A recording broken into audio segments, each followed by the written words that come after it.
Hello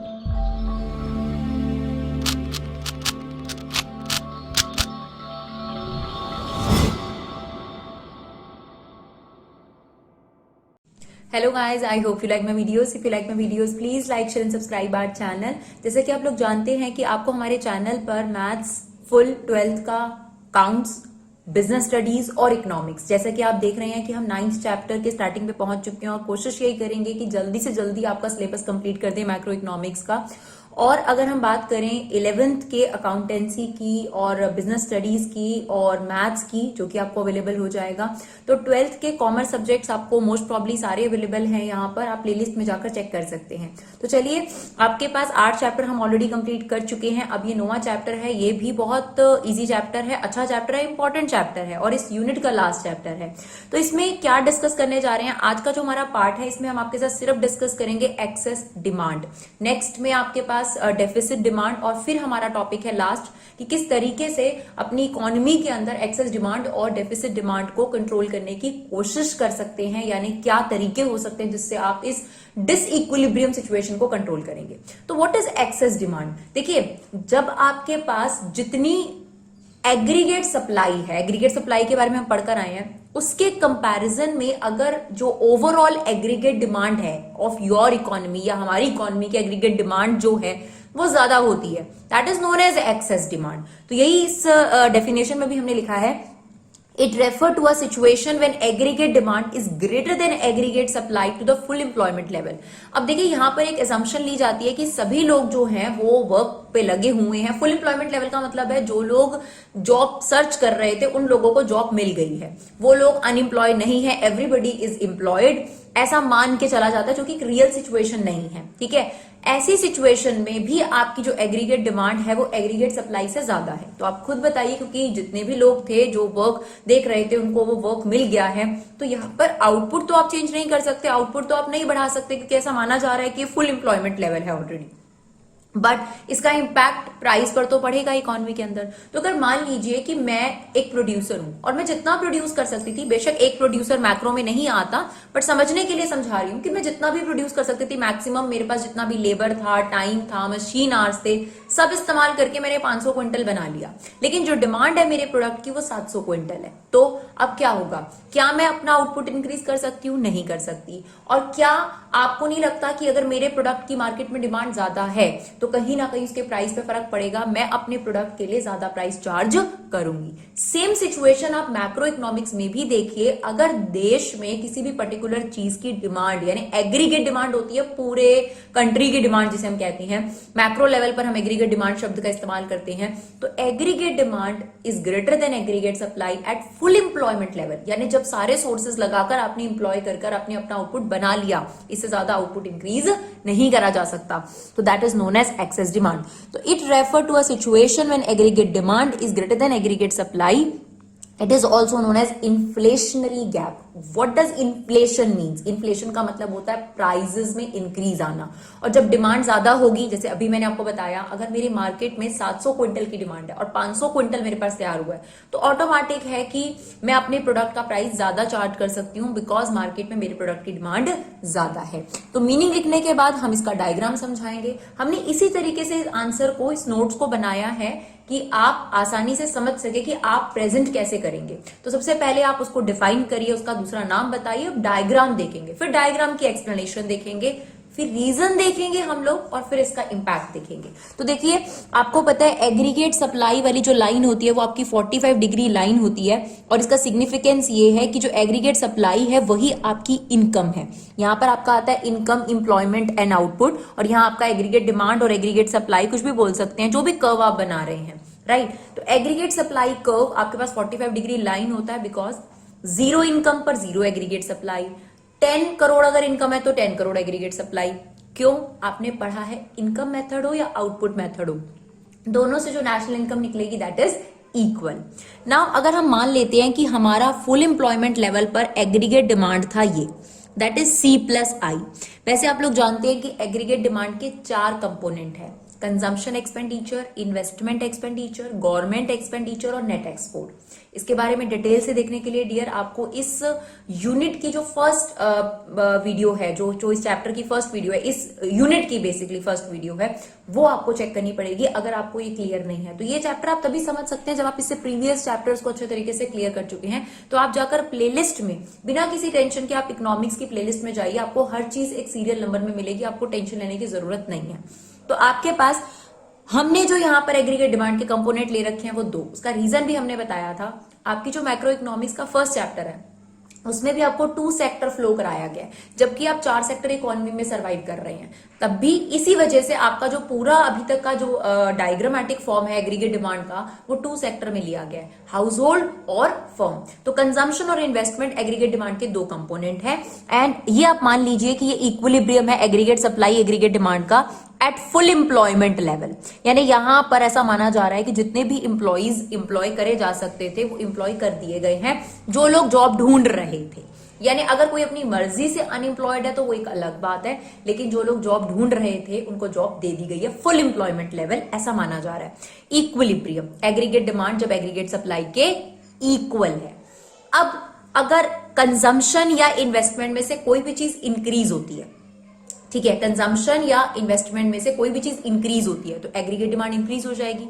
अगर इन दोनों में से कोई भी चीज डिक्रीज होती है तो एग्रीगेट डिमांड डिक्रीज हो जाएगी ऑब्वियसली। तो मान लेते हैं कि इन्वेस्टमेंट जो है, फर्म्स ने अपना इन्वेस्टमेंट बढ़ा दिया, ठीक है। इन्वेस्टमेंट में आपने पढ़ा है कि फर्म्स का इन्वेस्टमेंट जो है, या हाउस होल्ड का इन्वेस्टमेंट भी आता है, गवर्नमेंट का इन्वेस्टमेंट भी आता है। तो इन्वेस्टमेंट एक्सपेंडिचर इकोनॉमी में बढ़ गया, बढ़ने की वजह से आपकी एग्रीगेट डिमांड इंक्रीज हो जाएगी। इंक्रीज होगी तो आपका aggregate demand curve parallel upward shift हो गया। This is your aggregate demand 1, this is consumption जो कि ओरिजिनल था, उसमें आपके पास और इन्वेस्टमेंट ऐड हो गई। अब उसकी वजह से क्या हुआ डियर, क्योंकि आपके पास फुल एम्प्लॉयमेंट लेवल है तो आउटपुट तो और इंक्रीज नहीं करा जा सकता। तो क्या होगा, अब आपके पास अगर देखा जाए तो इतना EF, ये जो आपके पास EF पोर्शन है, इतने से आपके पास प्राइजेस में इन्फ्लेशन आ जाएगा, because output can not be increase at this position.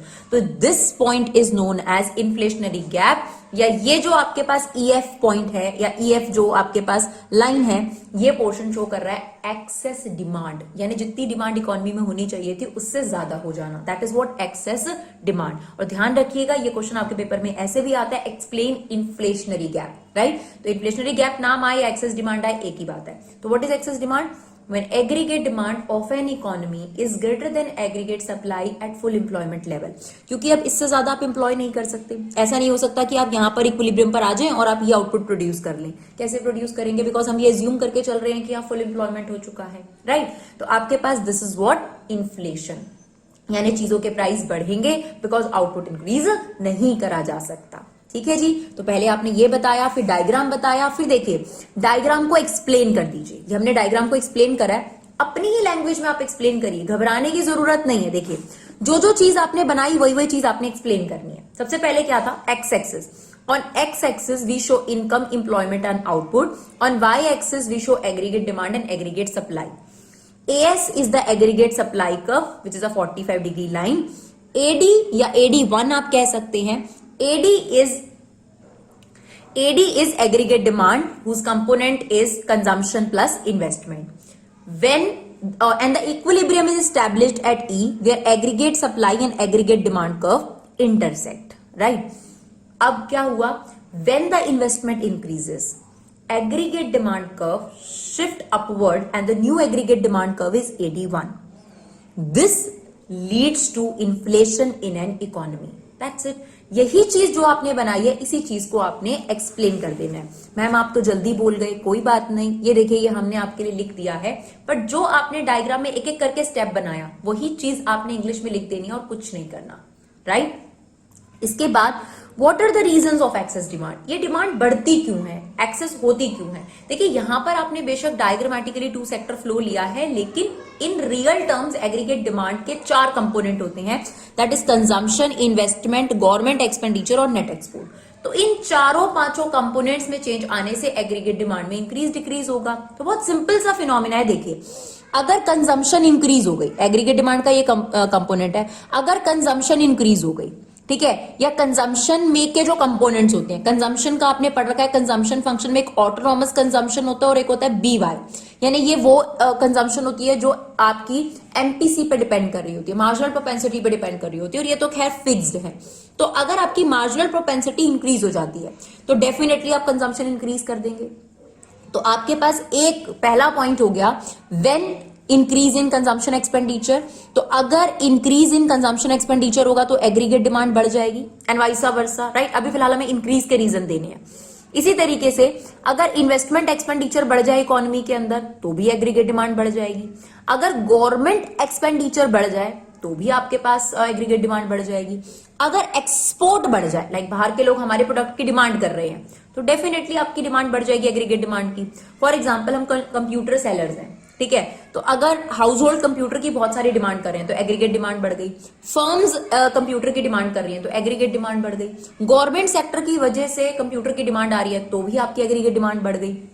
और अगर एक्सपोर्ट के लिए बहुत फिजिबल हो गया हमारे कंप्यूटर्स या लैपटॉप्स तो एक्सपोर्ट की वजह से हमारी डिमांड बढ़ गई, राइट। लेकिन देखिए यहां पर है माइनस इंपोर्ट, यानी इसके साथ एग्रीगेट डिमांड का उल्टा रिश्ता है, यानी जब इंपोर्ट्स डिक्रीज होंगे तो आपके पास एग्रीगेट डिमांड बढ़ेगा।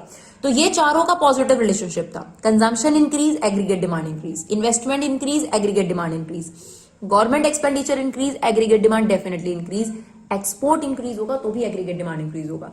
लेकिन अगर आपके पास इंपोर्ट डिक्रीज होंगे तो आपके पास एग्रीगेट डिमांड बढ़ेगी। एंड द लास्ट वन, अगर टैक्सेस कम होंगे तो भी एग्रीगेट डिमांड बढ़ेगी। क्यों? आप देखिए यहां पर जो आपकी कंजम्पशन है ये इनकम पे डिपेंड करती है, और ये वाली जो इनकम होती है इसको बोलते हैं डिस्पोजेबल इनकम। क्या होती है भाई डिस्पोजेबल इनकम? आपने जो भी कमाया उसमें से टैक्सेस देने के बाद जो इनकम बचती है उसको बोलते हैं डिस्पोजेबल इनकम। तो अगर ये टैक्सेस कम होंगे तो आपकी डिस्पोजेबल इनकम ज्यादा बचेगी, ज्यादा बचेगी तो आप ज्यादा कंज्यूम कर पाएंगे, तो डेफिनेटली आपकी एग्रीगेट डिमांड बढ़ेगी। तो टैक्सेस भी इंपैक्ट करते हैं आपकी एग्रीगेट डिमांड की तरफ। तो ये आप एक्सप्लेन कर सकते हैं, अगर आप करना चाहें तो आप सिंपल लिखेंगे there is a direct relationship between consumption and aggregate demand. If consumption increases aggregate demand increases and vice versa. If investment expenditure increases aggregate demand increases. If government expenditure increases, aggregate demand increases. If export increases, aggregate demand increases. If import decreases, then आपके पास demand increases. And ऐसे ही taxes. तो हमने increase वाले एक तरफ और decrease वाले एक तरफ लिखे हैं ताकि आपको याद करने में आसानी हो. And the most important thing, deficit financing. Deficit word जो है ये आप वैसे आप आगे जाके चैप्टर्स जो हैं उस पर पढ़ेंगे, लेकिन फिर भी हम आपको थोड़ा सा आइडिया देते हैं कि जब गवर्नमेंट के एक्सपेंडिचर गवर्नमेंट की रिसिप्ट से कम हो जाते हैं, खर्चे ज्यादा हो गए, इनकम कम हो गई, उसे बोलते हैं कि अब डेफिसिट हो गया, नुकसान हो गया। भाई 50 करोड़ की इनकम है और 70 करोड़ का गवर्नमेंट खर्चा कर रही है, तो 20 करोड़ रुपए जो ये डेफिसिट है ये कहां से भरपाई करी जाएगी? या तो गवर्नमेंट लोन लेगी, ठीक है, या फिर न्यू जो है वो करेंसी छापी जाएगी। इसकी वजह से भी जब मार्केट में नई करेंसी जाएगी, नया लोन आके नया पैसा गवर्नमेंट खर्च करेगी तो लोगों के पास पैसा जाएगा, है ना, इकोनॉमी में पैसा जाएगा तो एग्रीगेट डिमांड बढ़ेगी। तो ये भी एक बहुत इंपॉर्टेंट फैक्टर है एग्रीगेट डिमांड को अफेक्ट करने वाला।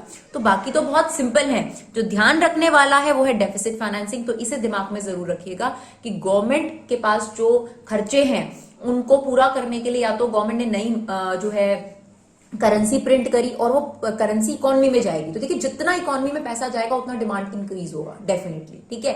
या फिर अगर गवर्नमेंट बाहर से लोन ले रही है, वर्ल्ड बैंक से लोन ले रही है और वो लोन अपनी इकोनॉमी में खर्च कर रही है तो वो भी आपकी डिमांड को इंक्रीज करेगा, राइट। तो ये हो गए आपके पास रीजन। तो सबसे पहले हमने एक्सेस डिमांड समझाया, डायग्राम बताया, डायग्राम को एक्सप्लेन करा, साथ ही साथ हमने ये भी बताया कि किन वजहों से एग्रीगेट डिमांड इंक्रीज होती है। Now what are the impact of excess demand on an economy? क्या इम्पैक्ट पड़ता है? तो आपने देखा, देखिए आउटपुट तो नहीं बढ़ाया जा सकता, रीजन ये है कि पहले से या फुल एम्प्लॉयमेंट लेवल पर हो, बल्कि क्या होगा कि जो भी प्रोड्यूसर्स मैन्युफैक्चरर के पास ऑलरेडी इन्वेंट्री पड़ी हुई थी, पुरानी इन्वेंट्री पड़ी हुई थी, वो डिक्रीज होना शुरू हो जाएगी बिकॉज एक्सेस डिमांड है, वो उस इन्वेंट्री को क्लियर करना शुरू कर देंगे, राइट जैसे दिवाली के टाइम पर क्या होता है कि जो कन्फेक्शनरी शॉप वाले होते हैं, चॉकलेट्स वगैरह सब चीजें एक पैकिंग में पैक कर देते हैं, और जो उनका सामान नहीं बिक रहा था वो उस पर्टिकुलर पैकिंग के अंदर दिखता तो है नहीं लोगों को, वो सब सामान निकलना शुरू हो जाता है। इट्स लाइक दैट कि आपकी डिमांड ज्यादा है और आपकी सप्लाई उतनी ही है कहीं ना कहीं, और आपका सामान बिक जाएगा, इन्वेंट्री क्लियर हो जाएगी। सेकेंड थिंग, क्योंकि आउटपुट नहीं इंक्रीज हो रहा, जब आप आउटपुट बढ़ा ही नहीं रहे, प्रोडक्शन बढ़ा ही नहीं रही है कंपनीज, तो कहां से इंप्लॉयमेंट बढ़ेगी? तो इंप्लॉयमेंट पर भी कोई इफेक्ट नहीं पड़ा, बट जो उसका प्राइस है, जनरल प्राइस लेवल है, वो इंक्रीज हो जाता है बिकॉज डिमांड जो है वो बढ़ गई है और सप्लाई वहीं की वहीं है। तो ये तो हमें नॉमिनल इफेक्ट पता है, नॉर्मल बात है कि जब चीजों की डिमांड बढ़ जाए और उनकी सप्लाई कम हो जाए तो उनका प्राइस इंक्रीज हो जाता है। तो ये हमें इफेक्ट देखने को मिलते हैं इसके अंदर। आई होप आपको ये वीडियो समझ में आया हो। Thank you so much guys for love and support. Keep supporting Vibha classes.